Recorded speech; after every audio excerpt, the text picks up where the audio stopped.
मेरे तो गिरधर गोपाल दूसरों न कोई। मीराबाई के इस प्रसिद्ध भजन में गिरधर गोपाल राजस्थान के चित्तौड़गढ़ जिले के बादसोड़ा गांव में श्री सांवरिया सेठ के रूप में स्थित हैं। सांवरिया जी का मंदिर राजस्थान के चित्तौड़गढ़ जिले में स्थित है। मंडपिया मंदिर देव स्थान विभाग राजस्थान सरकार के अंतर्गत आता है। ऐसी मान्यता है कि भगवान श्री सांवरिया सेठ का संबंध मीराबाई से है। सांवरिया सेठ मीराबाई के वही गिरधर गोपाल हैं जिनकी वह पूजा किया करती थी। तत्कालीन समय में संत महात्माओं की जमात में मीराबाई इन मूर्तियों के साथ भ्रमणशील रहती थी। दयाराम नामक संत की ऐसी ही एक जमात थी जिनके पास ये मूर्तियाँ थी। बताया जाता है कि जब औरंगजेब की सेना मंदिरों में तोड़फोड़ कर रही थी, तब मेवाड़ में पहुंचने के बाद मुगल सैनिकों को इन मूर्तियों के बारे में पता लगा।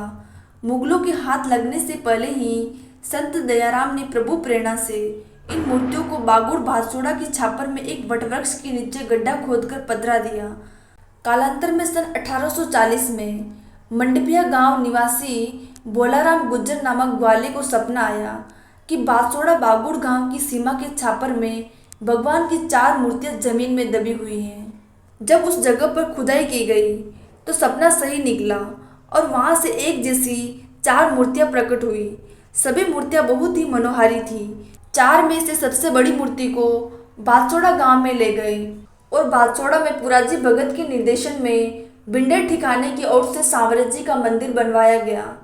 छोटी मूर्ति को वही खुदाई की जगह स्थापित किया गया और सबसे छोटी मूर्ति को बोलाराम गुज्जर द्वारा मंडपिया गांव ले गए, जिसे उन्होंने अपने घर के परेंडे में स्थापित करके पूजा आरंभ कर दी एवं चौथी मूर्ति निकालते समय खंडित हो गई, जिसे वापस उसी जगह पधरा दिया गया। तीनों स्थान पर मंदिर बन गए।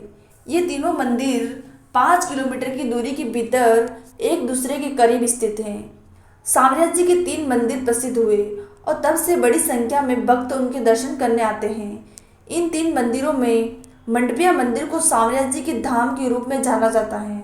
सांवरिया जी मंदिर के परिसर में एक भव्य सुंदर संरचना है जो गुलाबी बलुआ पत्थर से निर्मित है। मंदिर के गर्भगृह में शेर सांवरिया जी की काले पत्थर की बनी मूर्ति स्थापित है जो भगवान कृष्ण के रंग को दर्शाती है। सांवरिया सेठ मंदिर की वास्तुकला प्राचीन हिंदू मंदिरों से प्रेरित है। मंदिर की दीवारों और खंभों पर सुंदर नक्काशी की गई है, जबकि फर्श गुलाबी, शुद्ध सफेद और पीले रंग के बेदाग रंगों से बना है। यहाँ राजस्थान, मध्य प्रदेश, गुजरात से सबसे ज्यादा श्रद्धालु आते हैं। वैष्णव संप्रदाय के अनुयायियों के लिए श्री नाथद्वारा के बाद दूसरे स्थान पर हैं। कहा जाता है कि अफीम के तस्कर इस मंदिर में अफीम चढ़ाकर अपनी मन्नत मांगते हैं। हर वर्ष यहाँ दान पेटी से करोड़ों रुपए की कीमत की अफीम निकलती है। सांवरिया सेठ मंदिर चित्तौड़गढ़ से उदयपुर की ओर राष्ट्रीय राजमार्ग पर 28 किलोमीटर दूरी पर बादसोड़ा गांव में स्थित है। यह मंदिर चित्तौड़गढ़ रेलवे स्टेशन से 41 किलोमीटर एवं डबोक एयरपोर्ट से 65 किलोमीटर की दूरी पर है। प्रसिद्ध सांवरिया सेठ मंदिर अपनी सुंदरता और विशिष्टता के कारण हर साल लाखों भक्तों को अपनी ओर आकर्षित करता है। 1961 से ही इस प्रसिद्ध स्थान पर देव चूली एकादशी पर विशाल मेले का आयोजन होता है। कालांतर में सांवरिया सेठ मंदिर की महिमा इतनी फैली कि उनके भक्त वेतन से लेकर व्यापार तक में उन्हें अपना हिस्सेदार बनाते हैं। मान्यता है कि जो भक्त खजाने में जितना देते हैं, सांवरिया सेठ उससे कई गुना ज्यादा भक्तों को वापस लौटाते हैं। व्यापार जगत में इनकी ख्याति इतनी है कि लोग अपने व्यापार को बढ़ाने के लिए उन्हें अपना बिजनेस पार्टनर बनाते हैं। श्री सांवरिया जी मंदिर का भंडारा या दान पात्र माह में एक बार खोला जाता है। यह चतुर्दशी को खुलता है और इसके बाद अमावस्या का मेला शुरू होता है। होली पर यह 1.5 माह में और दीपावली पर 2 माह में खोला जाता है।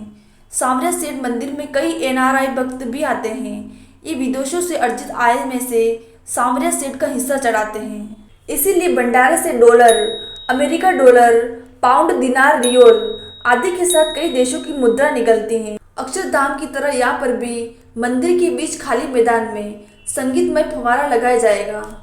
यह विशेषकर उत्तर पश्चिम भारत के राज्य जैसे मध्य प्रदेश, गुजरात, महाराष्ट्र, दिल्ली और उत्तर प्रदेश से लाखों की संख्या में श्रद्धालु आते हैं। सांवरिया जी का मंदिर प्रतिदिन सुबह 5 बजे से दोपहर 12 बजे तक और दोपहर 2:30 बजे से रात 11 बजे तक खुला रहता है। मंदिर में मंगला आरती सुबह 5:30 बजे, श्रृंगार आरती 7 बजे और राजभोग आरती 10 बजे और विश्राम दोपहर 12:15 से 2:30 बजे तक। शाम की आरती 7:15 बजे और शयन आरती रात 10 बजे होती है। सामराज जी के मंदिर के बारे में ये जानकारी आपको कैसी लगी, कमेंट करके जरूर बताना। धन्यवाद।